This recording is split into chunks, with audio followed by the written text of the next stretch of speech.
Assalamualaikum warahmatullahi wabarakatuh. Perkenalkan nama saya Reisha Nabila dengan NIM 5023100100019.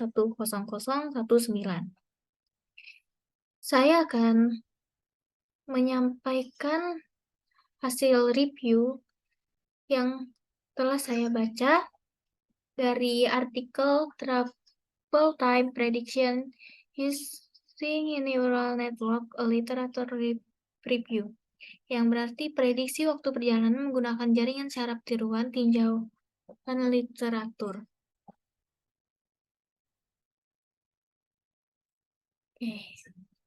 Prediksi waktu perjalanan merupakan bagian penting dari Intelligent Transport System atau ITS yang penerapannya pada Advanced Traveler Information System dan Advanced Traffic Management System.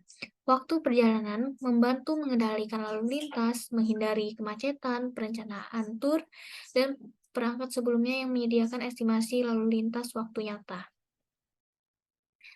Metode prediksi waktu perjalanan dapat diklasifikasikan dalam berbagai cara. Yang pertama ada pendekatan berbasis data dan model.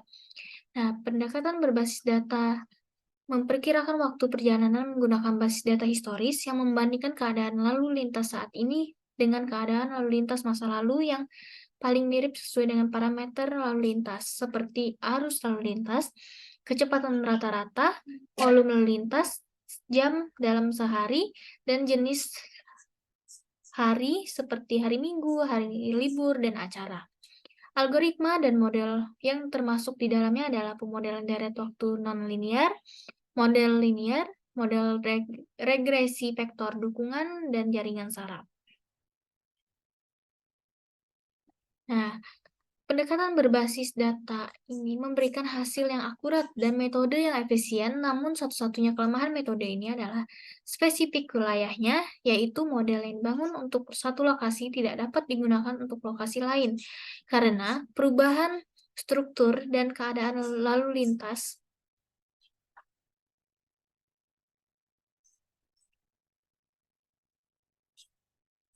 Yang kedua ada pendekatan langsung dan tidak langsung.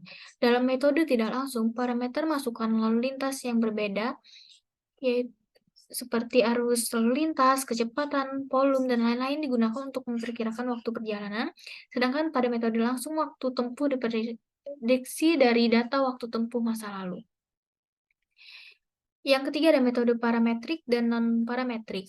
Pendekatan parametrik mencakup metode seperti algoritma rantai Markov, Bayesian, naive Bayes, sedangkan non-parametrik meliputi jaringan saraf, dukungan vektor, regresi, K-nearest network, dan lain-lain.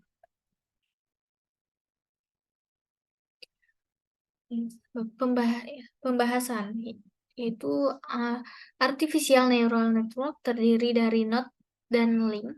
Node disebut neuron dan tautannya adalah koneksi antara lapisan neuron yang berbeda. Struktur neuron diberikan pada gambar berikut ini.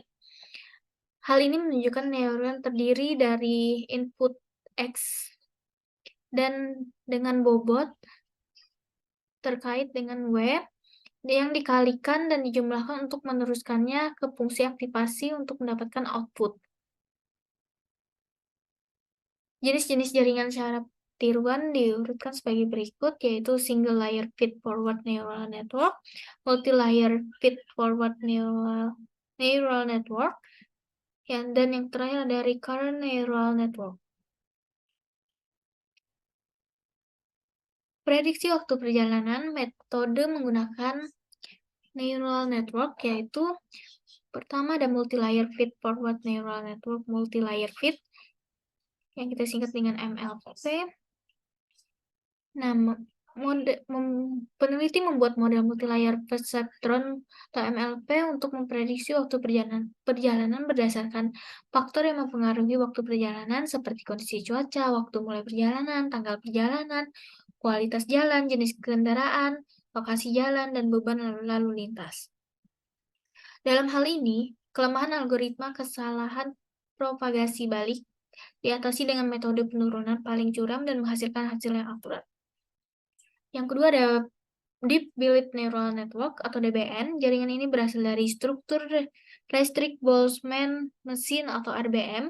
Makalah ini menggunakan model DBN dan DL4J untuk pelatihan menghitung hasil dengan akurasi 7%. Model DBN merupakan model pembelajaran mandiri yang dapat mempelajari fitur-fitur kompleks dengan mudah. Yang ketiga dari Recurrent Neural Network, jaringan ini terdiri dari loop umpan balik dan output dari lapisan tersembunyi dihitung menggunakan input dan status sebelumnya yang disediakan dari data loop. Contohnya seperti gambar di samping ini. Yang keempat ada State Space Neural Network atau disingkat dengan SSNN untuk memprediksi waktu perjalanan untuk jalan raya yang menghasilkan perkiraan rata-rata residu yang terdistribusi normal dalam kisaran 10% dari waktu perjalanan. Dari waktu perjalanan sebenarnya yang diperlukan. Ini juga mengurangi ukuran SSNN sebesar 72% tanpa mengurangi akurasi prediksi sehingga lebih efisien. Yang kelima ada Long Short Term Memory Neural Network atau LSTM. LSTM ini menggunakan fungsi aktivasi standar yaitu fungsi sigmoid dan fungsi tangan untuk menghitung keluaran gerbang.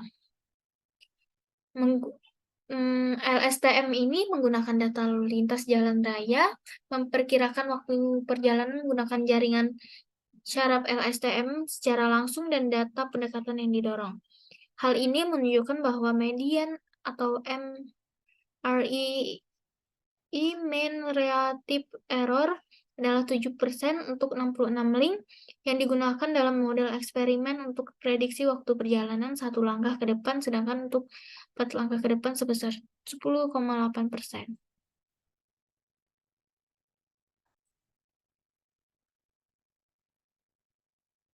Berikut ini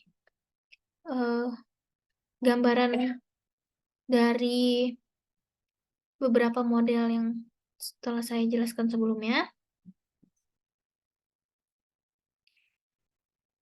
Selanjutnya adalah pendekatan berbasis data mengalami banyak kelemahan yang ditangani oleh jaringan saraf. Yang pertama ada keakuratan prediksi yang diperkecil akibat kemacetan yang terjadi khususnya di jalur perkotaan diatasi dengan menggunakan jaringan saraf bersama dengan algoritma statistik. Yang kedua, kurangnya kemampuan untuk menangkap fitur spesial temporal, keadaan lalu lintas diperbaiki. Dan yang terakhir ada mencoba menangani data yang hilang menggunakan penggantian nol dan teknik imputasi sederhana. Ya, kesimpulan yang saya dapat dari penelitian ini yaitu penelitian menunjukkan bahwa prediksi waktu perjalanan merupakan proses yang rumit dan menantang karena melibatkan interaksi dengan dunia nyata. Prediksi waktu perjalanan dipengaruhi oleh faktor-faktor seperti tidak adanya sistem detektor, adanya ketidakkonsistenan data, penundaan lalu lintas, dan lain-lain. Jaringan saraf telah terbukti menjadi pendekatan yang paling efektif dan praktis untuk prediksi waktu perjalanan. Sumber yang saya dapat dari Pranjalisatis Desmond dari tahun 2018 yang berjudul Travel Time Prediction Using Neural Network Literature Review. Sekian yang dapat saya sampaikan. Mohon maaf apabila ada salah-salah kata. Wassalamualaikum warahmatullahi wabarakatuh. Terima kasih.